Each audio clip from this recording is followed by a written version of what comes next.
I am, not exactly tired right now, but I'm feeling mentally exhausted, I guess, because it's been sort of a long week for me. Lots of school stuff has kind of jumbled up at once. I had to study for a test on Monday, and, well, in my astronomy class, I've failed 2 tests in a row, just getting exactly 60 on both of them, and I think that 2 test grades get dropped, so that's a good angle there.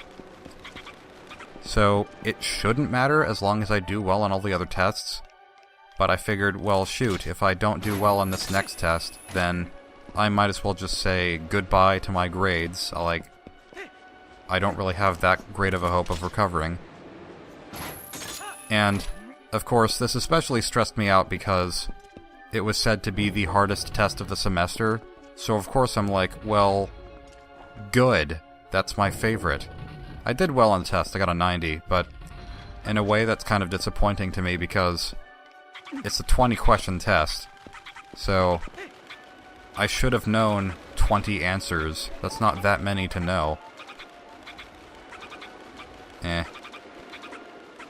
Like, I can't really complain too much, but then there's just a lot of other assignments and some that I don't understand.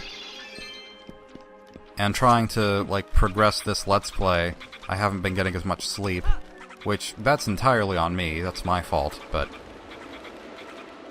I've just had this game on my mind a lot lately, and I've been wanting to rant and talk and vocalize using my larynx. Because in real life I don't talk very much. Pretty much the extent of what I use my voice for is commentating on Let's Plays. Because I don't really have friends at school. I don't think I will have friends at school. College is not... For some, it's a really great environment for making new friends. For me, it's not so much. I just kind of focus on the work and then I leave. And maybe that would be different if I was actually living on campus, as opposed to commuting. Is that the right term? I think that's the right term. And what's funny is that I've had my my qualms with just going to college at all, and it doesn't feel entirely necessary to me. And maybe it does help you get a good job, but I don't know if that necessarily means that I should get a job if, well, a job that's like for someone else as opposed to just me trying to make a living on my own merits. Not working for someone else, but working for myself. I don't know. But it's funny because the writing professor actually showed a video about that. I don't like this room, so I just skip it. There is a way to just skip that whole room, which I just demonstrated there. It's another one of those really slow parts of the dungeon, and yeah, being able to skip it like that, that's very helpful to me. It's not like there's anything really important in it, and if there was, you'd go through it again anyway in a few minutes.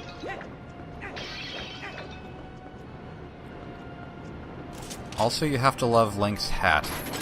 This whole dungeon is just kind of freaking out, going all over the place.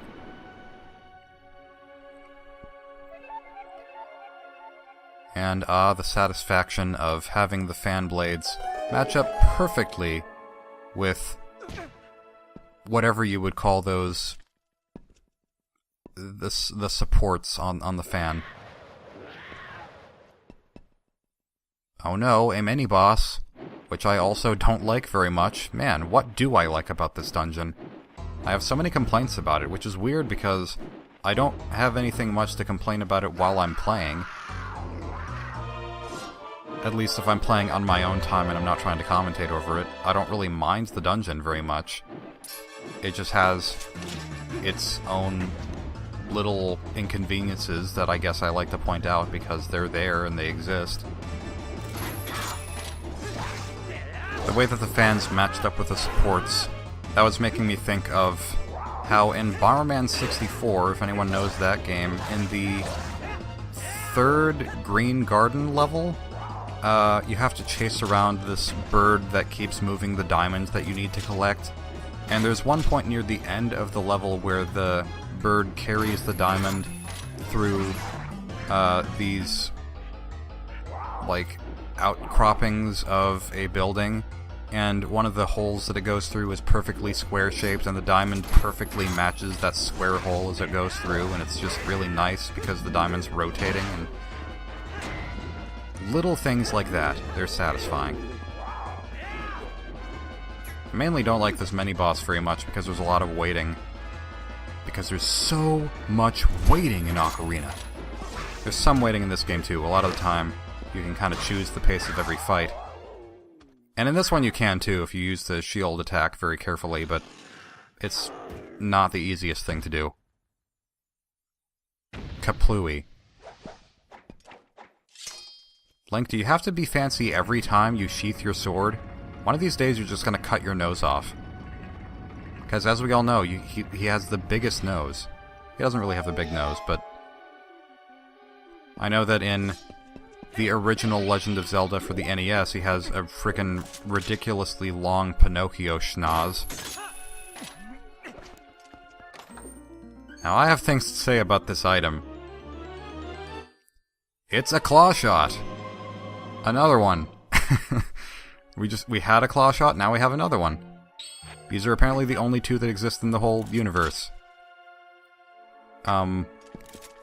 What's kind of special to me about this is I made this animation a long time ago that I don't think exists anymore because I wasn't proud of it. It really sucked.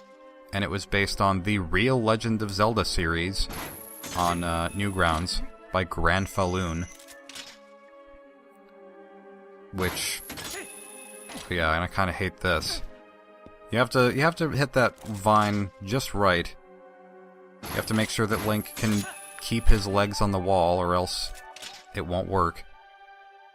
Yeah, a little bit annoying to get out of this room, but I just remember making this animation where it was Mario taking on the Ocarina of Time universe, and it was horribly animated and horribly voice acted by me. And there was a point when I think Mario just went to like this hookshot shop, and he didn't see the point in getting just one hookshot. He decided to buy a couple of them so he could be Spider-Man. And he just kind of did Spider-Man stuff in a city. And I think he like found the Forest Temple on top of a building for some reason. That was really stupid. But I just like how I sort of, well, it's not the most original idea in the world, but I like how I kind of came up with this double hookshot thing on my own, and then Nintendo used it, and it was like, oh, they should have copyrighted, well, they should have credited me for that idea. I totally used it first. No, just, it was cool to me, anyway. Now let's play more Portal 2. Find the place to put the portal, and then shoot there.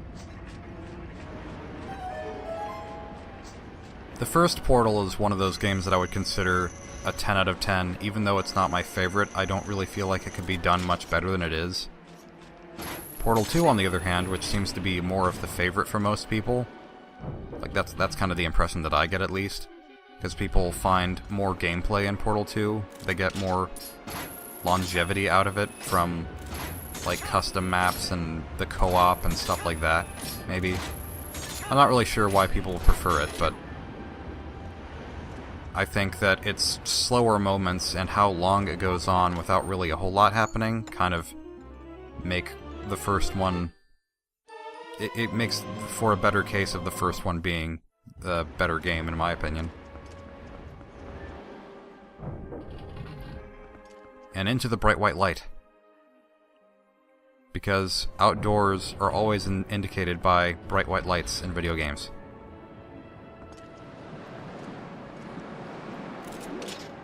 The scenery is so cool. I think the mist really helps. The mist and clouds flying by. It's not... I don't know if it's exactly mist, if mist is defined by clouds being really low to the ground. When this is not low to the ground, we are just up in the clouds.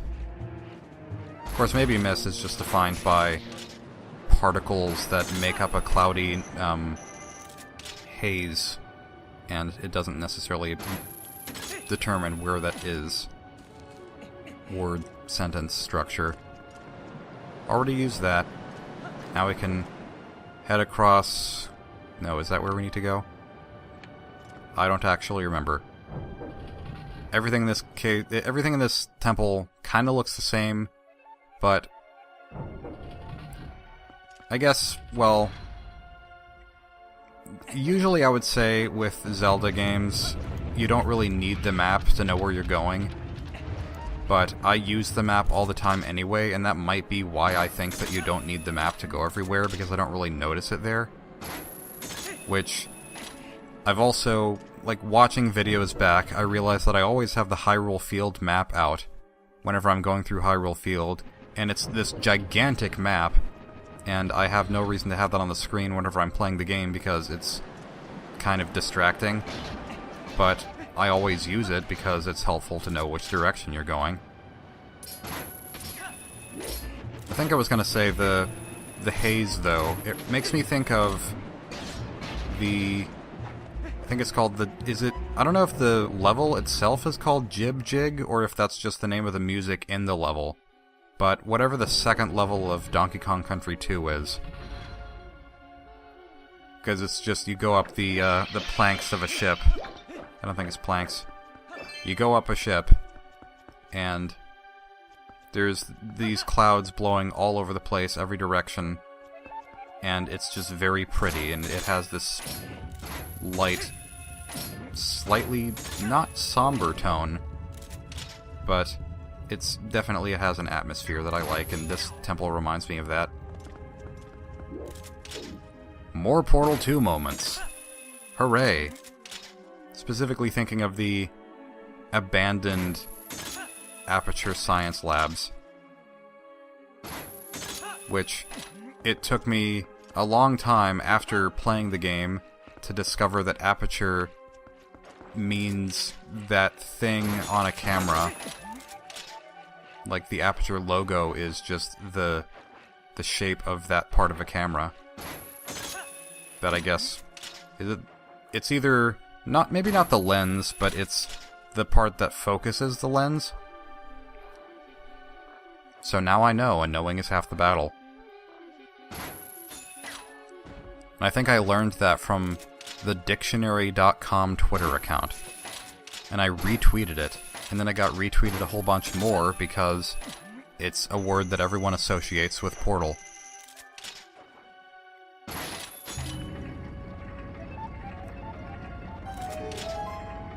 Even though the claw shots, the double claw shot, it's very simple as a mechanic, I still think it's interesting.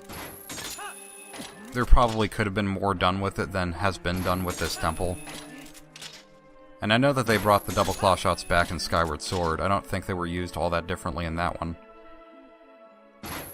It would be cool if you could do Spider-Man swinging on buildings and stuff, but I don't know if they could really get that to work. Even though the Spider-Man 2, I think, video game has that mechanic, and apparently it's really fun. I haven't played it, or maybe I did play it once at a friend's house, but I didn't play much of it because he, every disc for the GameCube that he owned, or for the PlayStation, whichever system he had, I thought it was GameCube, was really scratched up, and I don't know why. I don't know how anyone scratches up game discs, to be honest, unless you just keep them in, like, a garage full of dust and stuff, and it gets scratched up just from being in a kind of harsh location. Because all it takes is, you know, holding the sides, not being really boisterous with it, putting it in the game case, and keeping it there. That's all you really need to do. Game discs are really low maintenance.